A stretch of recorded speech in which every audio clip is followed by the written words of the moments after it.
నమస్తే, welcome to SP news. ముందుగా headlines.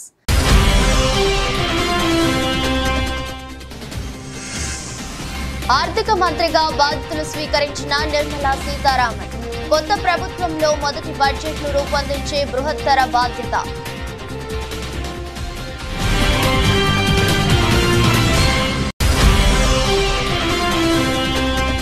Telangana ప్రజలను దృష్టిలో పెట్టుకుని న్యాయం చేస్తానన్న కేంద్ర మంత్రి రామ్మోహన్ నాయుడు. తెలంగాణ సీఎం, ఎంపీలు, కేంద్ర మంత్రుల నుంచి విజ్ఞప్తులు వస్తే పరిష్కరిస్తానని హామీ.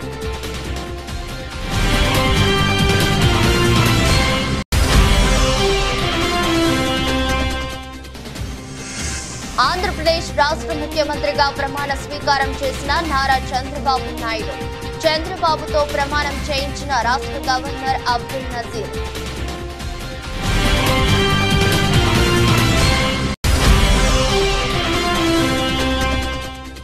ఎన్నికల ఫలితాలపై వైసీపీ అభ్యర్థుల వద్ద మాజీ సీఎం జగన్ ఆసక్తికర వ్యాఖ్యలు. పోలింగ్ కు ముందు, తరువాత సర్వేల్లో ఎక్కడా వ్యతిరేకత రాలేదన్న వైసీపీ అధినేత.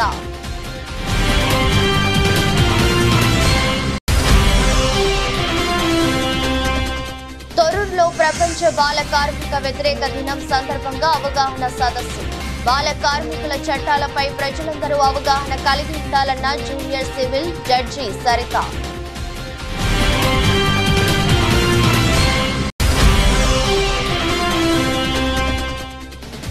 హైదరాబాద్ శివారు రాజేంద్ర నగర్ లో స్కూల్ బస్సులపై ఆర్టీఏ అధికారులు పోరాడా. ఈ రోజు నుండి పాఠశాలలు ప్రారంభం కావడంతో విద్యార్థులను రవాణా చేసే స్కూల్ బస్సులపై ఫోకస్.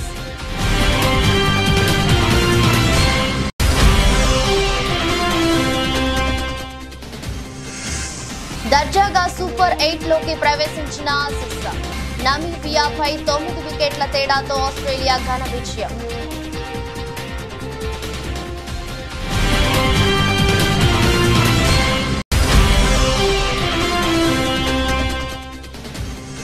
స్వల్ప లాభాలతో మొదలై క్రమంగా పుంజుకున్న దేశీయ స్టాక్ మార్కెట్లు. 57 పాయింట్లు పెరిగిన సెన్సెక్స్, నిమిషాల్లోనే లక్షల కోట్ల సంపద.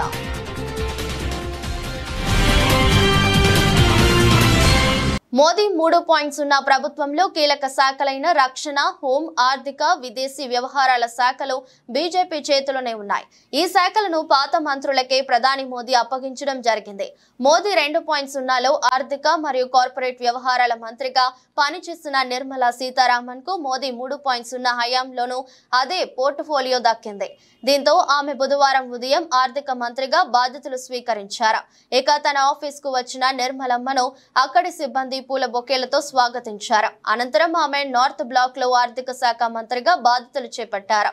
ఇక బాధ్యతలు స్వీకరించిన అనంతరం ఆమె ఆర్థిక మంత్రిత్వ శాఖ అధికారులతో సమావేశం కానున్నారు. కొత్త ప్రభుత్వంలో మొదటి బడ్జెట్ ను రూపొందించే బృహత్తర బాధ్యత ఇప్పుడు ఆర్థిక మంత్రిపై ఉంది. మోదీ 3.0 తొలి బడ్జెట్ ను జూలై 1 లేదా 2వ వారంలో ప్రవేశపెట్టే అవకాశాలు ఉన్నాయి.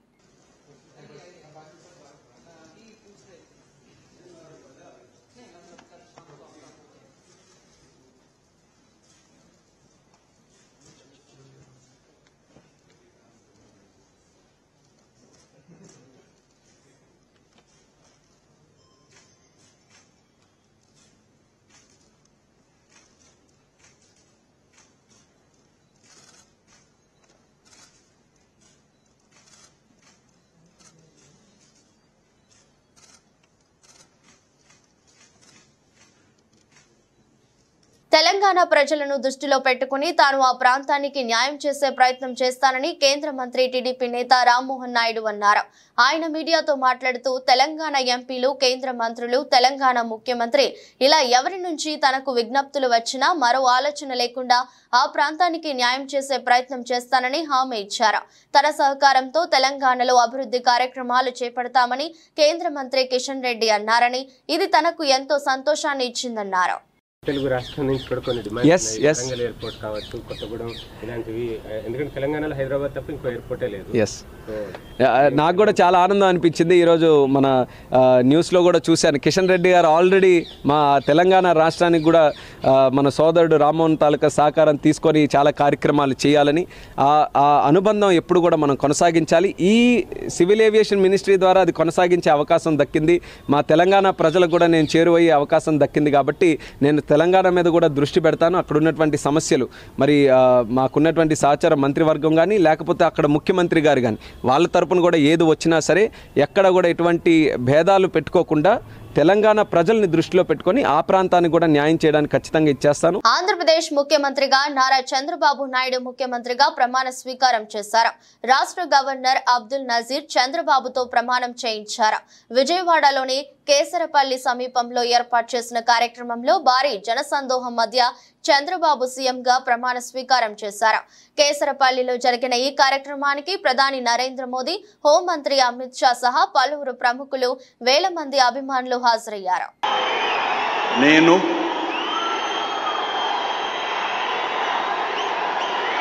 నారా చంద్రబాబు నాయుడు అనే నేను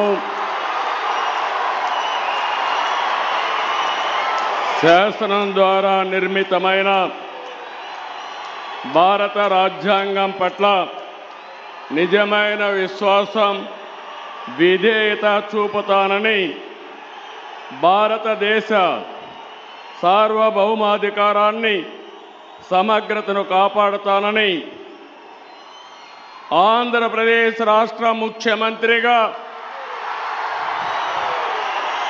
నా కర్తవ్యాలను శ్రద్ధతో, అంతఃకరణ శుద్ధితో నిర్వహిస్తానని, భయం కానీ, పక్షపాతం కానీ, రాగద్వేషాలు కానీ లేకుండా రాజ్యాంగాన్ని, శాసనాలను అనుసరించి ప్రజలందరికీ న్యాయం చేకూరుస్తానని దైవ సాక్షిగా ప్రమాణం చేస్తున్నాను. డాక్టర్ మర్రి చెన్నారెడ్డి మానవ వనరుల విభాగంలో శిక్షణ పొందుతున్న 2023 బ్యాచ్ తెలంగాణ క్యాడర్ ఐఏఎస్ అధికారులు సచివాలయంలో సీఎం రేవంత్ రెడ్డిని మర్యాదపూర్వకంగా కలిశారు.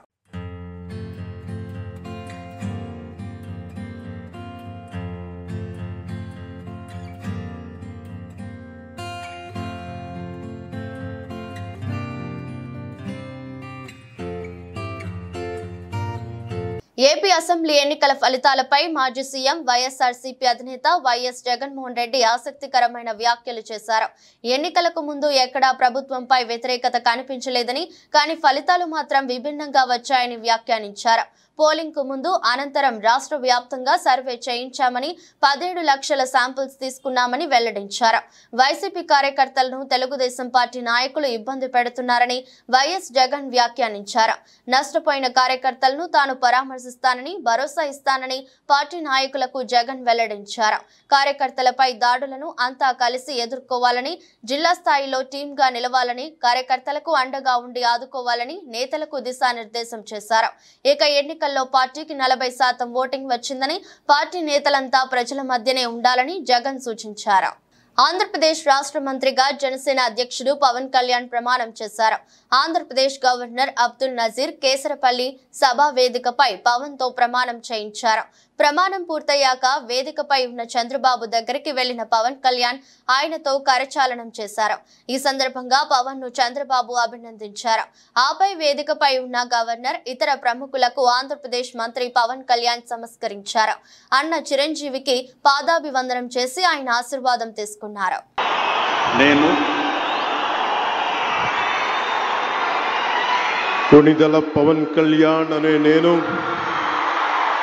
శాసనం ద్వారా నిర్మితమైన భారత రాజ్యాంగం పట్ల నిజమైన విశ్వాసం, విధేయత చూపుతానని, భారతదేశ సార్వభౌమాధికారాన్ని, సమగ్రతని కాపాడుతానని, ఆంధ్రప్రదేశ్ రాష్ట్ర మంత్రిగా నా కర్తవ్యాలను శ్రద్ధతో, అంతఃకరణ శుద్ధితో నిర్వహిస్తానని, భయం కానీ, పక్షపాతం కానీ, రాగద్వేషాలు కానీ లేకుండా రాజ్యాంగాన్ని శాసనాలని అనుసరించి ప్రజలందరికీ న్యాయం చేకూరుస్తానని దైవ సాక్షిగా ప్రమాణం చేస్తున్నాను. హైదరాబాద్ శివారు రాజేంద్ర నగర్ లో స్కూల్ బస్సులపై ఆర్టీఏ అధికారులు కొరాడా జులిపించారు.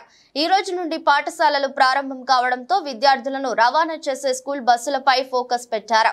Fitness, insurance, permit, driving licence, fire safety kit, first aid కిట్లను రవాణా అధికారులు క్షుణ్ణంగా తనిఖీలు చేశారు.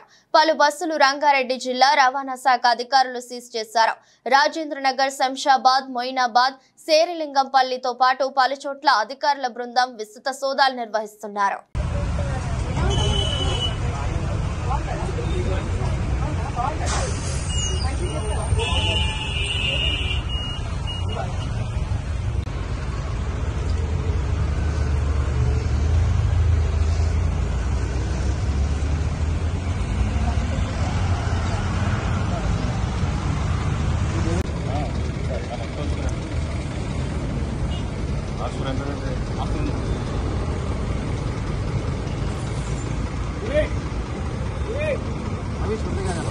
गाड़ी छोड़ रहे थे स्टूडेंट्स को।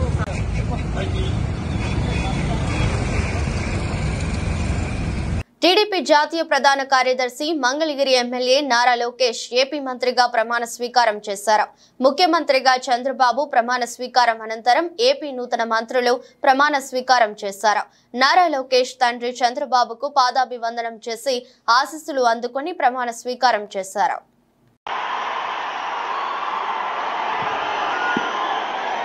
నేను నారా లోకేష్ అని నేను శాసనము ద్వారా నిర్మితమైన భారత రాజ్యాంగం పట్ల నిజమైన విశ్వాసం, విధేయత చూపుతానని, భారతదేశ సార్వభౌమ అధికారాన్ని, సమగ్రతను కాపాడుతానని, ఆంధ్రప్రదేశ్ రాష్ట్ర మంత్రిగా నా కర్తవ్యాలను శ్రద్ధతో, అంతర్గత శుద్ధితో నిర్వహిస్తానని, భయం కానీ, పక్షపాతం కానీ, రాగద్వేషాలు కానీ లేకుండా రాజ్యాంగాన్ని, శాసనాలు అనుసరించి ప్రజలందరికీ న్యాయం చేకూరుస్తానని దైవ సాక్షిగా ప్రమాణం చేస్తున్నాను. మెదక్ జిల్లా రామాయంపేట మండల కేంద్రంలోని శ్రీ సాయి కృష్ణ నర్సింగ్ హోమ్ లో ఇటీవల గర్భిణీ మృతిపై జిల్లా వైద్యాధికారి శ్రీరామ్ విచారణ చేపట్టారు. బాధితులు ఇచ్చిన ఫిర్యాదు మేరకు జిల్లా కలెక్టర్ రాహుల్ రాజ్ ఆదేశాల మేరకు ఆసుపత్రికి చేరుకున్న అధికారులు విచారణ నిర్వహిస్తున్నారు. ఆసుపత్రిలో రికార్డులను పరిశీలించారు. పూర్తి స్థాయి విచారణ చేపట్టి జిల్లా కలెక్టర్ కు నివేదిక సమర్పిస్తామని డిఎంహెచ్ఓ తెలిపారు. సో మనకి యాక్చువల్ ఏంటంటే ఈ ఎన్నికల కౌంటింగ్ ఉండే బట్టి అసలు కొన్ని ఫోటోలు చూసుకున్నాయి. సో మన ఆనరబుల్ డిస్ట్రిక్ట్ మేజిస్ట్రేట్ గారు ఇచ్చిన గైడ్లైన్స్ ప్రకారం ఈ డెత్కు సంబంధించిన డీటెయిల్స్ నిజాలు ఎందుకు జరిగింది దాని మీద మన గైనకాలజిస్ట్ చూడాలి గారు, మీరు కూడా గైనకాలజిస్ట్, పియాట్రిషియన్, అదేవిధంగా మన డిప్యూటీ. సో ఇక్కడ మనం ఏంటంటే 17వ తారీఖు రోజు మిస్టర్ గారు 26 years చనిపోయింది కదా. సో బ్లీడింగ్ తోటి చనిపోయిందనే దాని మీద నెగ్లిజెన్స్ ఎక్కడ ఉంది? డాక్టర్ నెగ్లిజెన్స్ ఉన్నదా, లేకపోతే నార్మల్ డెలివరీ కూడా మేనేజ్ చేసి హాస్పిటల్ ఉందా? సో ఎందుకంటే మేము ఇంతకుముందు ఈ హాస్పిటల్కి ఏమిటో లైసెన్స్ ఇచ్చారు. లైసెన్స్ తోటి పాటుగా ప్రతి ఏఎన్సీ కేసు అయినా కానీ స్కానింగ్ చేసినా కానీ స్కానింగ్ రిపోర్ట్ కూడా మాకు సబ్మిట్ చేయాలి. సో బీసీ పెండెంట్ యాక్ట్ కానీ, తర్వాత ఈ క్లినికల్ ఎస్టాబ్లిష్మెంట్ యాక్ట్ 2010 కానీ ఇలాంటివి జరిగినప్పుడు గవర్నమెంట్ నుంచి కూడా మాకు అడిగింది డీటెయిల్ చేయమని. మీరు కూడా కరెక్ట్గా ఇచ్చారు కాంపెనీ. సో దాని మీద టోటల్గా ఒక ఎంక్వైరీ స్టేట్మెంట్ అన్నీ తీసుకొని రిపోర్ట్ ఆనరబుల్ డిస్ట్రిక్ట్ కలెక్టర్ గారికి సబ్మిట్ చేస్తాం. డిసిషన్ అనేది సాల్వ్ చేస్తాం. అది ఎక్కడైతే నెగ్లిజెన్స్ కనబడ్డది దాన్ని మేము ఐడెంటిఫై చేసి పియాట్రిషియన్ గారు, గైనకాలజిస్ట్ గారు, సీనియర్ మన గైనక అందరూ చూస్తారు. సో దాని తర్వాత ఏంటంటే వాళ్ళ తరపు నుంచి కూడా స్టేట్మెంట్ తీసుకుంటాం. సోమ్ డిస్టిలరీస్ అనే సంస్థ మీద విచారణ జరపాలని బీఆర్ఎస్ నేత మన్నే క్రిషాంక్ డిమాండ్ చేశారు. సోమ్ డిస్టిలరీస్ నుండి కాంగ్రెస్ పార్టీకి ముడుపులు అందాయని, దీని మీద పూర్తి ఆధారాలు ఇచ్చామన్నారు. ఇప్పుడు సోమ్ డిస్టిలరీస్ సంస్థను తాత్కాలికంగా నిలిపివేశారన్నారు. సోమ్ డిస్టిలరీస్ సంస్థకు ఇచ్చిన పర్మిషన్ రద్దు చేయడమే కాదు, ఆ సంస్థకు ఎవరు పర్మిషన్ ఇచ్చారో వారిపై ఆ కంపెనీ నుంచి ఎవరెవరికి కమిషన్లు అందాయని దానిపై విచారణ జరగాలని మన్నే క్రిషాంక్ కోరారు. కాంగ్రెస్ ప్రభుత్వం ఒక ఫ్రాడ్ కంపెనీని తీసుకొని వచ్చి నకిలీ మద్యాన్ని తెలంగాణ రాష్ట్రంలో ప్రవేశపెట్టే ప్రయత్నం చేసి ఇక్కడ ఉన్న ప్రధాన ప్రతిపక్షంగా బీఆర్ఎస్ పార్టీ దీని మీద లేవనెత్తి కేసీఆర్ గారి పాలనలో ఏనాడు కూడా నకిలీ మద్యము, కల్తీ బీర్లు అట్లాంటివి రానివ్వకుండా, ఎందుకంటే చూస్తున్నాం కదా గుజరాత్ డ్రై స్టేట్ అని చెప్పుకునే గుజరాత్ లో నకిలీ మద్యంతో తాగి దాదాపు 50 మంది చనిపోయారు. మీడియా రిపోర్ట్ చేసింది, వాస్తవం కాదా? ఇదే కంపెనీ మధ్యప్రదేశ్ లో మురేనా అనే జిల్లాలో 25 మంది చనిపోయారు. ఆ తర్వాత అక్కడ సిట్ దర్యాప్తు చేసి ఈ కంపెనీ యొక్క ట్యాంకులను అవన్నిటినీ జప్తు చేశారు.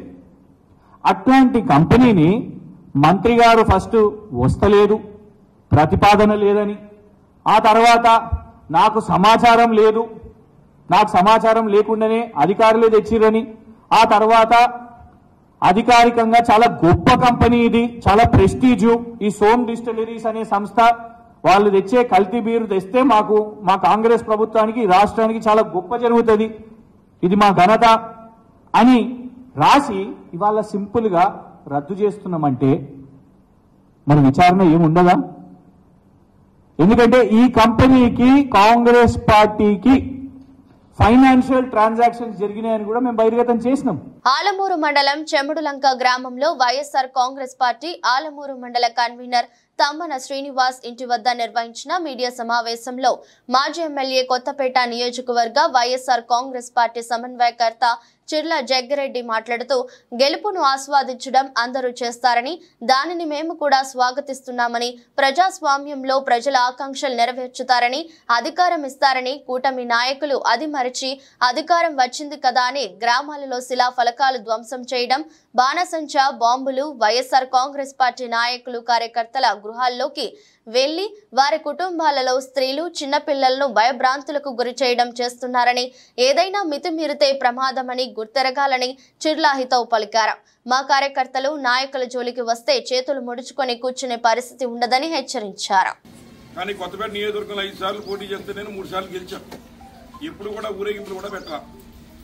కానీ ఈరోజు ఏదైతే కొత్తపేట నియోజకవర్గం చెవుళ్ళంక గ్రామం, ముఖ్యంగా మరి మా మండల కన్వీనర్ గారి ఇంటి తమ్మన శ్రీనివాస్ గారు వారి ఇంటికి వచ్చి మరి ఏదైతే మరి ఇక్కడున్నటువంటి ఈ యొక్క బాంబులన్నీ కూడా ఇంట్లో వేయడం, లేదా ఎవరైతే ఆడవాళ్ళు ఇళ్లలో ఉన్నారో ఇంట్లో పిల్లలు ఉన్నారని చెప్తే వారిని కూడా భయభ్రాంతులకు గురి చేయడం, అదేవిధంగా ఈ గ్రామంలో ఉన్నటువంటి ఏదైతే గతంలో మరి చేసినటువంటి పనులు శిలాఫలకాలు ఏవైతే ఉన్నాయో వాటన్నింటినీ కూడా ధ్వంసం చేయడం, ఇట్లాంటి కార్యక్రమాలకు ఒడిగడుతూ ఉన్నారు. ముఖ్యంగా ఈ గ్రామంలో ఉన్నటువంటి మరి ఏదైతే అమ్మవారి గుడి దుర్గమ్మ తల్లి గుడి దగ్గర వేసిన శిలాఫలకాలు కానీ, లేదా ఉన్నటువంటి ఇతర అభివృద్ధి కార్యక్రమాల దగ్గర ఉన్న శిలాఫలకాలు కానీ మరి అన్ని కూడా ఈ రకంగా ధ్వంసం చేసే కార్యక్రమానికి మరి తెలుగుదేశం పార్టీ నాయకులు కూటమి మరి పార్టీ నుంచి వచ్చినటువంటి వాళ్ళు మరి ప్రేరేపించే కార్యక్రమం చేస్తున్నారు. నేను అడుగుతున్న ఈ సందర్భంగా మీరు ప్రజలకన్నా వివరించండి, మీరు ధ్వంసం చేయడానికే వచ్చారా, లేదా ప్రజలకు ఆకాంక్షలు పనిచేయడానికి వచ్చారా? మేము సామరస్యంగా ఉన్నామంటే దానికి కారణం మీరేదో గెలిచిన ఉత్సాహం ఉన్నారు, మా వాళ్ళు ఏదో నిరాశలో ఉంటారు. సరే, వారి కార్యక్రమాలు ఏమైనా చేసినప్పటికీ కూడా మనమే 1-2 అడుగులు వెనక్కి తగ్గి వెళ్దాం అనేటువంటి విధంగా ప్రవర్తిస్తూ ఉంటే కొన్ని గ్రామాల్లో ఇబ్బందులు లేవు. కానీ కొన్ని గ్రామాల్లో ఇట్లాంటి విధ్వంసకరమైన కార్యక్రమాలకి మరి ఒరిగట్టేటువంటి కార్యక్రమాలు మరి మీరు చేస్తూ మరి హింసని ప్రేరేపించేటువంటి విధంగా మీ యొక్క కార్యక్రమాలు, మీ చర్యలు ఉన్నాయని ఈ సందర్భంగా మరి తెలియజేస్తున్నా. మహబూబాబాద్ జిల్లా తోరూరు పట్టణ కేంద్రంలోని స్థానిక లయన్స్ క్లబ్ లో బుధవారం ప్రపంచ బాల కార్మిక వ్యతిరేక దినం సందర్భంగా తాలూకా న్యాయ సేవాధికారి సంస్థ వారి ఆధ్వర్యంలో నిర్వహించిన అవగాహన సదస్సులో స్థానిక జూనియర్ సివిల్ జడ్జి మరియు చైర్మన్ ఎమ్మెల్యేసీ మట్టా సరిత పాల్గొని ఆమె మాట్లాడుతూ ప్రజలందరూ బాల కార్మిక చట్టాలపై అవగాహన కలిగి ఉండాలని, తల్లిదండ్రులు 14 సంవత్సరాలలోపు పిల్లలను పనికి పంపరాదని, షాపు యజమానులు కూడా వారిని వారిని పనిలో చేర్చుకోవద్దని, అలా జరిగితే చట్టపరమైన చర్యలు ఉంటాయని సూచించారు. బాల కార్మికులు అనగానే ఇక్కడ ప్రజెంట్ అయిన వాళ్ళందరినీ చూస్తుంటే ఎవరెవరైతే బాల కార్మికులు ఎక్కడైతే ఉంటారో వాళ్ళందరూ యజమానులందరూ ఇక్కడికి వచ్చినట్టుగా అనిపిస్తుంది. మన ఎస్ఐ గారు చెప్పినట్టు హోటల్ యజమానులు, నెక్స్ట్ ఎవరైతే గోల్డ్ షాప్ యజమానులు, వీళ్ళందరూ కూడా ఇక్కడ ఉన్నట్టు అనిపిస్తుంది. అయితే ఈ ప్రోగ్రామ్ మంచిగానే చూస్ చేసుకుందాం అనుకుంటున్నాం. మోరోవర్ ఫస్ట్ ఆఫ్ ఆల్ నేను కంగ్రాచులేషన్స్ లయన్స్ క్లబ్. అంటే వచ్చి సంవత్సరం అయినప్పటికీ కూడా నేను లయన్స్ క్లబ్ ఆధ్వర్యంలో ఒక కార్యక్రమం చేద్దామని చెప్పి టీడబ్ల్యూసీ మేడం అడిగారు. చేద్దామండి అన్నాను. Due to lack of schedule అది చేయలేకపోయాను. ఈరోజు ఈ కార్యక్రమం ద్వారా మీ అందరి ముందుకు వచ్చినందుకు కూడా నాకు సంతోషంగా ఉంది. బాల కార్మికులు అంటే ఫస్ట్ కార్మికుల్ని చూడాలి. మనము బాల కార్మికులని మనము ఎంగేజ్ చేసుకోవడం వల్ల జరుగుతున్న నష్టాలు ఏంటి, దానివల్ల సమాజంలో పడే ఇంపాక్ట్ ఏంటి. కార్మికుడు అని అంటే గతంతో పోలిస్తే ఈరోజు చాలా కూడా మనకి తేడా కనిపిస్తూ ఉంటుంది. ఏంటంటే గతంలో ఒక వ్యక్తి ఒక కార్మికుడుగా ఉన్నట్లయితే ఒక వ్యవస్థలో అతని జీవితాంతం అతను అందులో ఉండడానికి అవకాశం ఉండేది. గతంలో మనకి వెట్టి చాకిరీ వ్యవస్థ అనేది ఉండేది. అంటే ఒక భూస్వామి దగ్గర ఒక వ్యక్తి ఒక చిన్న పిల్లాన్ని వాళ్ళ దగ్గర వెట్టి చాకిరీకి పెడితే అతను జీవితాంతం వాళ్ళకి సర్వీస్ చేస్తూ ఆ వచ్చిన కొద్దిపాటి ఆదాయంతో తన కుటుంబాన్ని, తన పిల్లల్ని తన మొత్తం చేసుకునే అవకాశం ఉంది. ఈ రోజుల్లో ఒక ప్రొఫెషన్ పర్మనెంట్ అని చెప్పడానికి ఏదైనా ఉందా? ఎక్సెప్ట్ గవర్నమెంట్ ఆఫీసులలో పని తప్ప ఇంకా ఇది మన జీవితాంతం దీని మీదనే ఉందాము అని అనుకోవడానికి ఉందా? లేదు. మరి అలాంటప్పుడు మనము పిల్లాన్ని చిన్నప్పటి నుంచి ఒక కార్మికుడిగా తయారు చేస్తే అది శాశ్వతంగా ఉంటుందా అంటే ఈరోజు మనకి బెస్ట్ ఎగ్జాంపుల్ ఏంటంటే ఏఈ టెక్నాలజీ వచ్చింది. హుస్నాబాద్ కాంగ్రెస్ పార్టీ కార్యాలయంలో కాంగ్రెస్ పార్టీ మండల అధ్యక్షులు విలేకరుల సమావేశంలో మాట్లాడుతూ హుజూరాబాద్ ఎమ్మెల్యే పాడి కౌశిక్ రెడ్డి బీఆర్ఎస్ భవన్ లో ప్రెస్ మీట్ పెట్టి మంత్రి పొన్నం ప్రభాకర్ మీద అబండాలు, అబద్ధపు మాటలు మాట్లాడటం సరికాదని హెచ్చరించారు. మంత్రిపై లేనిపోని ఆరోపణలు చేసి కౌశిక్ రెడ్డి ప్రజలను తప్పుదోవ పట్టించేందుకు ఆరోపణలు చేస్తున్నారని అన్నారు. మంత్రి పొన్నం ప్రభాకర్ కు బహిరంగ క్షమాపణ చెప్పాలని హెచ్చరించారు. హుజూరాబాద్ ఎమ్మెల్యే అయిన పాడి కౌశిక్ రెడ్డి గారు బీఆర్ఎస్ భవన్ హైదరాబాద్లో ప్రెస్ మీట్ పెట్టడం జరిగింది. ప్రెస్ మీట్లో తను ఒక మాట మాట్లాడిండు. 32 టన్నుల ఫ్లై యాష్కు డస్ట్ ఏదైతుందో దీనిలో 32 టన్నులే ఉండాలి, కానీ 72 టన్నులు ఉన్నది అని మాట్లాడిండు. అరే అవులా సన్నాసి, 32 + 32 64 కన్నా అంటే మీరు మాట్లాడే మాటలు ఎట్లున్నాయి అని అంటే 32 టన్నులకు అవసరం అనుకుంటే ఇంకో 5 టన్నులు పడతాయి, 10 టన్నులు పడతాయి. కానీ 32కు 32 64 పడతాయా? ఆయనతో సోయలేనోడా? ఆ వేపించి బిల్లులు ఎక్కడనో అబద్ధపు బిల్లులు తీసుకొచ్చి ఇవి ఎవిడెన్స్ అని చూపిస్తున్నాయి, ఏమన్నా సోయినదా అని అడుగుతున్నాం. అంటే నువ్వు చెప్పేది ప్రతి ఒక్కటి అబద్ధము అని చెప్పడం కోసం నిదర్శనం నీ దగ్గర ఉన్న వే బిల్లే అని అంటున్నాం. 32, 72 అని అంటే 40 టన్నులు ఎలా ఎక్కువ పడుతుంది? ఫ్లై యాష్కు వెయిట్ తక్కువ ఉంటుంది, హైట్ ఎక్కువ వస్తుంది, డబుల్ పట్టేంత స్ట్రెంత్ కూడా ఉండదు. అంటే ఈ అబద్ధపు మాటలతోని ఏదైతే నువ్వు ఇవాళ బీఆర్ఎస్ ప్రభుత్వంలో ఉన్న బీఆర్ఎస్ నాయకులైన కేసీఆర్, కేటీఆర్, హరీష్ రావుల యొక్క మెప్పు పొందడం కోసం నువ్వు మాట్లాడుతున్నావు. చచ్చిపోయిన పాము ఇవాళ బీఆర్ఎస్ పార్టీలో ఏ ఒక్కరు కూడా నోరు మెదపడం లేదు. పార్టీని ఎవరు ప్రజలు కూడా స్వీకరించడం లేదు. ప్రజలు బీఆర్ఎస్ ను మర్చిపోతున్నారు అని చెప్పేసి ఇవాళ నువ్వు మా మంత్రి గారి మీద అబక్కులు చెవక్కులు చేస్తున్నావు. నిజాంపేట మండల వ్యాప్తంగా బుధవారం ప్రభుత్వ పాఠశాలతో పాటు ప్రైవేట్ పాఠశాలలు కూడా పునఃప్రారంభమయ్యాయి. ఈ సందర్భంగా ప్రాథమిక పాఠశాల ప్రధానోపాధ్యాయులు ప్రభాకర్ మాట్లాడుతూ తెలంగాణ వ్యాప్తంగా ప్రభుత్వ పాఠశాలలు పునఃప్రారంభమయ్యాయని అన్నారు. ప్రభుత్వ పాఠశాలలో ఉచిత పాఠ్య పుస్తకాలతో పాటు ఏకరూప దుస్తులు, మధ్యాహ్న భోజనంతో పాటు పిల్లలకు మంచి విద్యను అందిస్తున్నామన్నారు. బడుడు పిల్లలను ప్రభుత్వ పాఠశాలను చేర్పించేలా చూడాలని పిల్లల తల్లిదండ్రులకు సూచించారు. మొదటి రోజు విద్యార్థులు ఎక్కువ సంఖ్యలో హాజరు కాకపోవడం విశేషం. ఈ కార్యక్రమంతో పాటు పాఠశాల ఉపాధ్యాయులు తదితరులు పాల్గొన్నారు.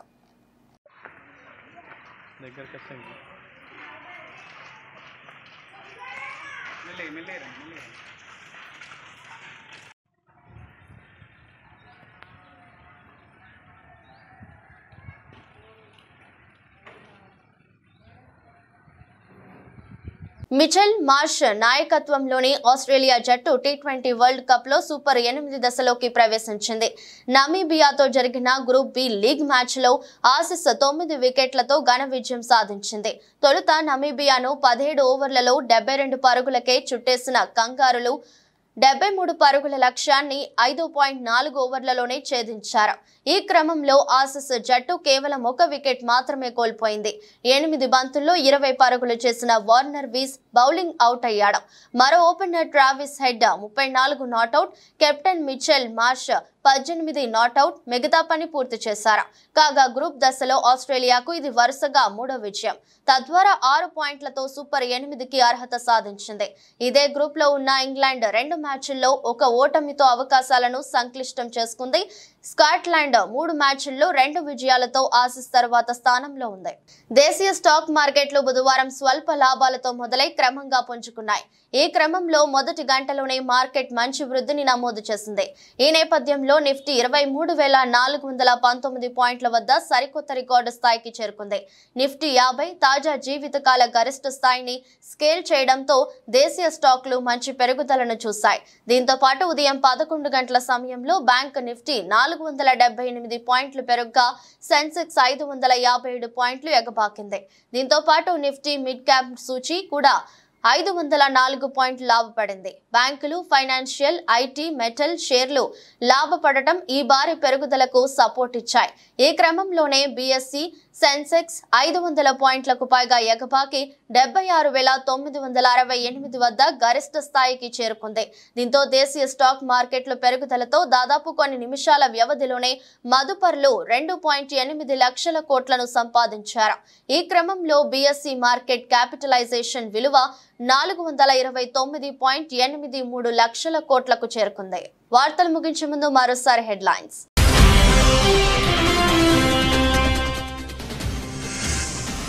ఆర్థిక మంత్రిగా బాధ్యతలు స్వీకరించిన నిర్మలా సీతారామన్ కొత్త ప్రభుత్వంలో మొదటి బడ్జెట్ను రూపొందించే బృహత్తర బాధ్యత.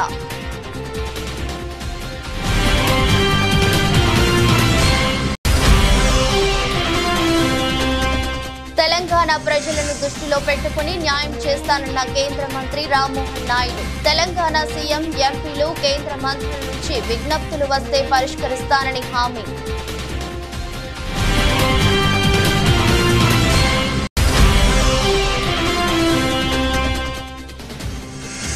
ఆంధ్రప్రదేశ్ రాష్ట్ర ముఖ్యమంత్రిగా ప్రమాణ స్వీకారం చేసిన నారా చంద్రబాబు నాయుడు. చంద్రబాబుతో ప్రమాణం చేయించిన రాష్ట్ర గవర్నర్ అబ్దుల్ నజీర్.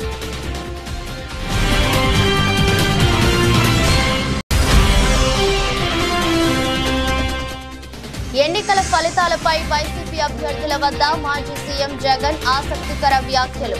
పోలింగ్ కు ముందు, తర్వాత సర్వేల్లో ఎక్కడా వ్యతిరేకత రాలేదన్న వైసీపీ అధినేత.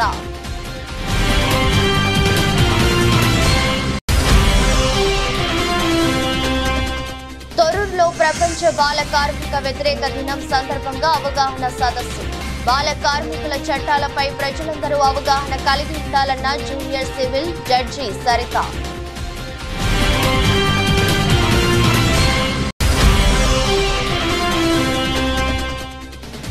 హైదరాబాద్ శివారు రాజేంద్ర నగర్ లో స్కూల్ బస్సులపై ఆర్టీఏ అధికారులు పోరాడా. ఈ రోజు నుండి పాఠశాలలు ప్రారంభం కావడంతో విద్యార్థులను రవాణా చేసే స్కూల్ బస్సులపై ఫోకస్.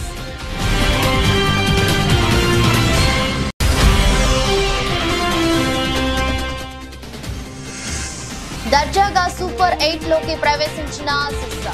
నమీబియాపై 9 వికెట్ల తేడాతో ఆస్ట్రేలియా ఘన విజయం.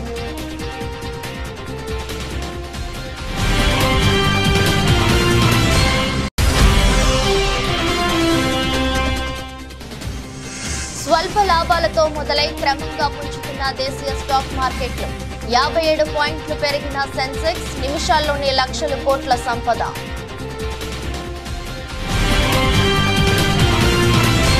ఇదృష్టి బులెటిన్ మరో బులెటిన్లో మళ్ళీ కలుద్దాం.